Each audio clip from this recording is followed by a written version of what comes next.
नमस्कार दोस्तों, स्वागत है फिर से एक नई वीडियो पर।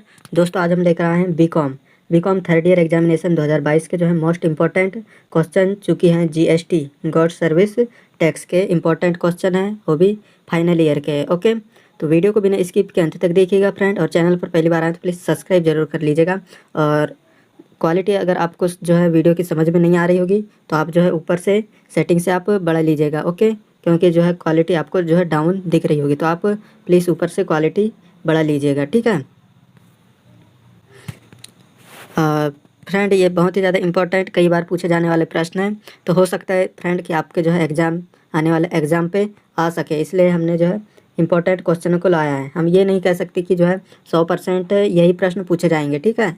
ऐसा ना हो कि फिर जो है आपके एग्ज़ाम पे ना आए और फिर हमें आके बोले कि भाई क्वेश्चन जो है आपके ये क्वेश्चन सिर्फ तैयार किए थे, वो भी पेपर पे नहीं आया, ऐसा नहीं होगा। इसलिए जो है आप इनके अलावा जो है अदर तैयारी भी कीजिएगा। यहाँ पर हमने सिर्फ दीर्घोत्तरीय प्रश्नों को लिया है, इंपॉर्टेंट टाइप के। ओके, ऐसा नहीं कि पूरे यहीं से प्रश्न बनेंगे, तो इंपॉर्टेंट क्वेश्चन है, तो वीडियो को अंत तक बने रहें, ठीक है। वीडियो के लास्ट तक बने रहें। तो चलिए क्वेश्चन क्या है हम यहाँ पर जो है बताने वाले हैं।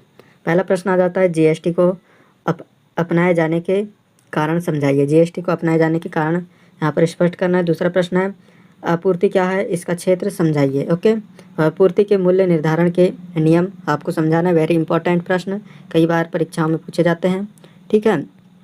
सभी प्रश्न इंपॉर्टेंट ही जो है यहाँ पर लिया गया है। चौथा प्रश्न है, यहाँ आ जाता है, माल के उत्पादकों एवं विक्रेताओं द्वारा रखे जाने वाले लेख का जो है विवरण दीजिए। मोस्ट इम्पॉर्टेंट प्रश्न।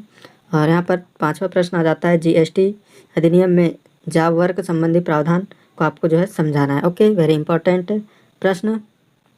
और यहाँ पर अगला प्रश्न 6वें नंबर का, एकीकृत माल सेवाकरण अधिनियम की विशेषताएं और जो है क्षेत्र का वर्णन करना है। यानी कि एकीकृत माल सेवाकर अधिनियम की विशेषताएं और जो है उसके क्षेत्र का वर्णन करना है। ओके, और यहाँ पर 7वें नंबर का प्रश्न है, अंतर्राज्यीय माल की आपूर्ति के कर योग्य मूल्य का जो है गणना चार्ट प्रस्तुत करना है। ओके, सभी जो है आप नोट करते जाइएगा प्रश्नों को। और यहाँ 8वां प्रश्न आता है, सीमा शुल्क क्या है, सीमा शुल्क के महत्व तथा दोष का वर्णन कीजिए। तो आपको सीमा शुल्क क्या है इसके बारे में अच्छे से पढ़कर चले जाना है, गुण दोष वगैरह सब। और यहाँ पर 9वें नंबर का प्रश्न आता है, जीएसटी लेने के पंजीकरण की कार्यविधि क्या है, विस्तार से वर्णन कीजिए। ओके, और यहाँ 10वां प्रश्न, केंद्रीय माल तथा सेवा कर अधिनियम के तहत उद्ग्रहण तथा संग्रहण को परिभाषित करना है। ओके, वेरी इंपॉर्टेंट प्रश्न। और यहाँ पर आ जाता है 11वें नंबर का प्रश्न। ओके, जो कि बहुत ही ज़्यादा इम्पोर्टेंट है, जीएसटी उद्ग्रहण के लिए आपूर्ति का मूल्य क्या होता है, यदि प्रतिफल पूर्णतः मुद्दा में नहीं है तब मूल्य का जो है निर्धारण किस प्रकार किया जाता है। जीएसटी उद्ग्रहण के लिए पूर्ति का मूल्य क्या होता है, यदि प्रतिफल पूर्णतः मुद्दा में नहीं है तब मूल्य का निर्धारण किस प्रकार किया जाता है। तो आपको ये बताना है, ठीक है। ये थे 11 प्रश्न, और इसके आगे हम देखते हैं 12वां प्रश्न, जो कि 20-21 प्रश्नों को लिया गया है इम्पोर्टेंट। ओके, और यहाँ पर अगला प्रश्न आ जाता है कि इनपुट कर क्रेडिट लेने के लिए पात्रता और शर्तों से संबंधित प्रावधानों की व्याख्या जो है कीजिए। ओके, क्वालिटी पसंद ना आए तो फ्रेंड आप ऊपर से बेशक बढ़ा सकते हैं, ठीक है। वीडियो की क्वालिटी आपको जो है समझ में नहीं आएगी तो। 13 नंबर का प्रश्न आता है, डेबिट नोट्स तथा क्रेडिट नोट्स से क्या तात्पर्य है, डेबिट नोट्स तथा क्रेडिट नोट्स से संबंधित क्या प्रावधान है, आपको लिखना है। और यहाँ 14 नंबर का आता है, जीएसटी के भुगतान की क्या पद्धति है, कर दायित्व को किस प्रकार रिकॉर्ड किया जाता है। ओके, आपको ये बताना है। और यहाँ 15 नंबर का प्रश्न आ जाता है, जीएसटी में अपराध के संबंध में विभिन्न अर्थदंड तथा सजाएं क्या है, वेरी इंपॉर्टेंट प्रश्न। और यहाँ 16 नंबर का प्रश्न आ जाता है, सीमा शुल्क का संक्षिप्त इतिहास बताइए, ठीक है।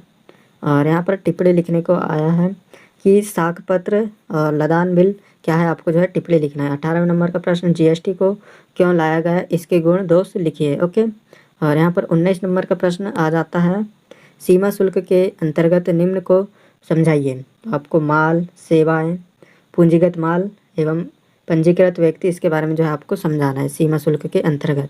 और यहाँ पर 20वें नंबर का प्रश्न आ जाता है, एक पंजीकृत विक्रेता का जीएमटी एक्ट के तहत कर निर्धारण कैसे किया जाता है, आपको समझाना है, ठीक है। और यहाँ 21 नंबर का प्रश्न है,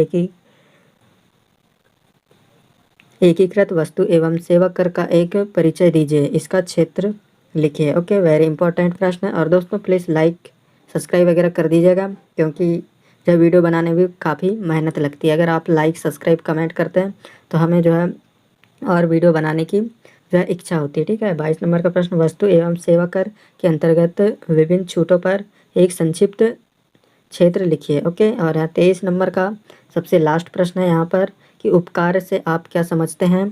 जीएमटी के अंतर्गत उपकार में संबंधित प्रावधानों को लिखिए। ये थे प्रश्न 23 प्रश्न। ओके, जो कि बहुत ही ज़्यादा इंपॉर्टेंट प्रश्न थे बीकॉम थर्ड ईयर एग्जाम 2022 के।